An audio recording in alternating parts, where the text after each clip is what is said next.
and welcome back to Life Princess Size with Pallavi. I'm Pallavi and today I have with me my friend Simran, and this is the bonanza episode that I promised you, where we're going to talk to one of the best wedding photographers in Delhi and find out how you need to go about your photography decisions. Hi Simran, welcome to Life Princess Size.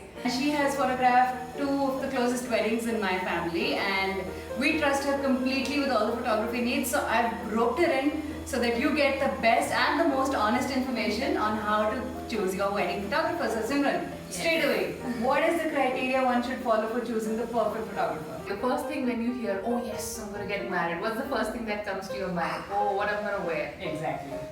It's as simple as choosing your wedding lehenga. That's not simple by any stretch of imagination. No, it is. It is simple if you know how you want to look. So I'll just list out like just 3-4 pointers that will help you decide. Okay. Firstly is, with all the social media things that are present right now, it's so easy to check out the work of every photographer. So please do the eye work over here. Not the leg. Do the eye work over here and check out photographers. Okay. I mean, every photographer has a different style, has a unique style of editing. Yeah. Okay. Yeah. So before, सबसे first thing, that's what you should do. You should check out as many photographers as possible, and then make a list that okay, this is the person that I like, this is the person I don't like. Okay. So you have a list, just like you find your wedding lehenga. Okay. So once you have decided that okay, A, B, C are the kind of photographers that I like, this is the kind of pictures that I want for my pictures, for my wedding, these are the kind of pictures that I want for my bride, for my family. Yeah. So okay, make those list of 10 photographers. The very next thing that you should do is, apart from the pictures that a photographer clicks, with wedding photography, one of the things that you should see is the kind of storytelling a photographer comes on board. That is very important, especially with wedding photography. If you find a photographer who has a very certain, which has a nice taste in telling a story, then you can be really confident that this person is going to hunt for those moments. So find a photographer who has a sense of storytelling. And the third point would be definitely budgets. That is very important. Yes, we all know that. Again, I'll be giving you an analogy of your bridal lehenga only over here. All of us, have that certain look in our mind.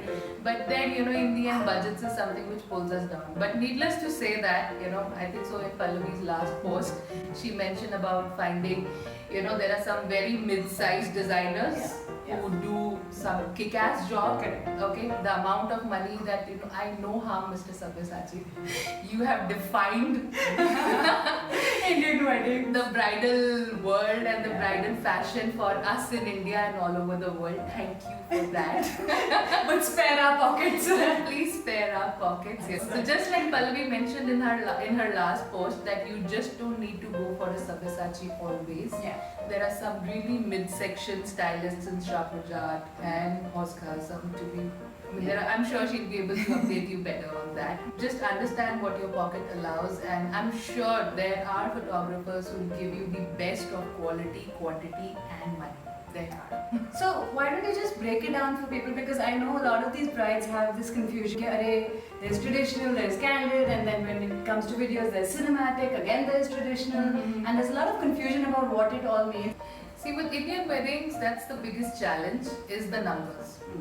If you are cracking at 300 people, which is an average Indian wedding gathering. It's about as small as it gets. Yeah, I hear calls, oh, it's going to be a small wedding. How many people? 400 log. No offense over there, that's how Indian weddings are, and that's why, the word has been the big fat Indian wedding. The traditional bit of photography comes into the picture when you have to crack the numbers, and when you need all those group shots where everybody is like, oh, Chachi ji hamare saath, oh, Taya ji, aap kahan the? And everybody's lining up on stage and you have to have those pictures. Candid photography, this is a question which I really want to answer. Is okay, कई बार पूछते हैं बेटा, I need parents and brides, बेटा हम लोग करते क्या? इतना क्यों फर्क है आपकी जूतों की तो फोटोग्राफ्स खींच रहे हो आप, सच पिक्चर्स में ना, ये जूतों की फोटोग्राफ आप क्यों क्लिक कर रहे हो? Okay, I mean, all those things apart, very clearly that we candid photographers come into the picture when you need to have a certain vibe to your picture.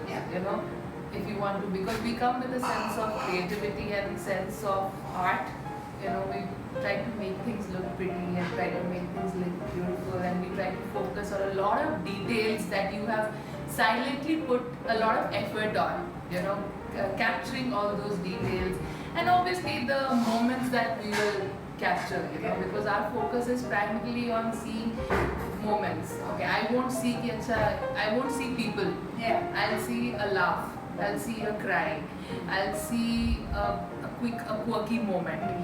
So that's where we candid photographers come into the picture, when you have to when you have to see yourself as in moments, not with people. So we will definitely That's a focus very on simple and clear way of putting it. That's it. That should make life easier for you. Yes, when you have to see your wedding in moments, that's where we candid photographers come into picture. We make things look pretty, focus on details, and yes, we click a lot of shoe shots. I know a lot of brides pick out these references from Pinterest. Ki, I want this kind of a photo at my wedding. So what is your take on that? And are candid photographers okay with something like that, or do they take offense because we're all very scared of suggesting things to candid photographers? I really don't know about a lot of other photographers in the industry, but yes, I definitely like to plan a lot of shots. Because okay, come what may, we like to capture a lot of moments, but then we cannot magically run a wand and bring everyone together. Yes. So, You do need those album covers after yes, all. we do need those album covers. We do need all. So like personally, formula that I follow. There's a personal tick list that I as a photographer have at weddings, that I have to click a few shots, when there are all brothers together.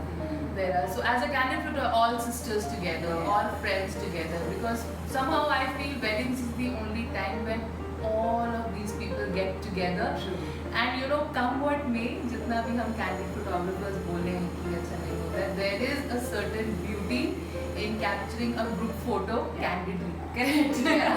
So a planned candid shot is a must. That's okay, because like at my wedding, Simran came up with this idea of having this shot with multicolored balloons. Oh, because yes. she knows how much I love multicolored. You all know that by now. And she just got my sister and my best friend in, and they planned this whole thing as a Yes. surprise, and it made for the most magical shot ever. Yes. Some moments like this, which can be planned, Something that I suggest all the brides is, when you're getting ready, give me that half an hour to click your bridal shots, for all your family portraits. Guilty! Yeah, but you made it up for the wedding, so you gave me that half an hour later. Yes. I still had it. So this I speak from personal experience. Simran told me, and my videographer also told me, that all you brides promise that you will give us that half an hour, and it never happens. And even my videographer said that interviews are really messed up if you don't give me that time. And I said, "Arey, nahi, we'll give you that time." But as it always happens on that day, there was just no time. Even though the barat was totally punctual, Not they on were there time. like 2 minutes before time. But I still couldn't find that half an hour. So if there is any tip that you have for all these poor brides who could, learn from that, how do they take out that half an hour post the ceremony for shots with their husband now? Wake up just half an hour in advance. Please give strict instructions to your makeup artist that listen, you need to wrap it up in 1 hour. After that, you have planned that 1 hour. Bridal portraits later on, once you have gone ahead and been a part of all the action, you sweat. Yeah. The magic of having like that fresh makeup on True. and everything goes for a toss completely. True. Yeah. True. True. Hair goes. I know. And with lipstick all the kind of dancing that I and want all to the do. dancing, lipstick Yeah. goes for a toss completely. Clicking your makeup shots just right before you're entering vis-a-vis, when you're done with your fera, when you're done with 3 rounds of drinks and 4 rounds of dance. It goes for a toss. So that's my only piece of advice. Get your bridal makeup shots done before you become a part of the action. For that, all you need to do is be a little disciplined. That's it. Ouch. So I think that will be very clear to you in these before and after shots.